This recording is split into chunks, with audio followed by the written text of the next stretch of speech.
لگتا ایسا ہے کہ پاکستان کو بطور ریاست کے شاید ہم نے سمجھا ہی نہیں،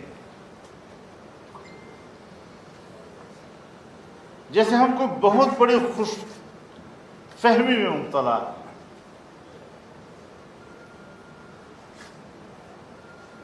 کیا پھر ہم اپنی سوچ تبدیل کر لیں؟ تین باتیں کہی جاتی ہیں کہ جس کی بنیاد پر پاکستان مارد وجود میں آیا۔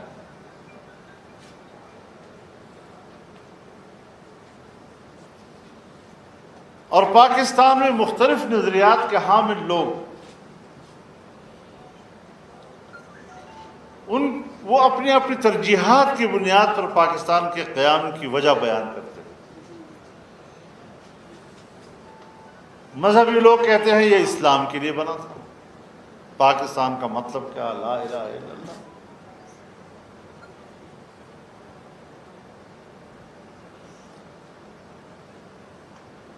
کوئی کہتا ہے جمہوریت کے لیے بنا تھا،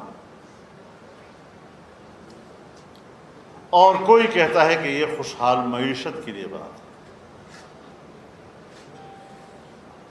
ہندو سے آزادی حاصل کریں گے، انگریز سے آزادی حاصل کریں گے، ہمارا اپنا وطن ہوگا، ہماری اپنی معیشت ہوگی۔ اب یہ خوبصورت نعرے ہے۔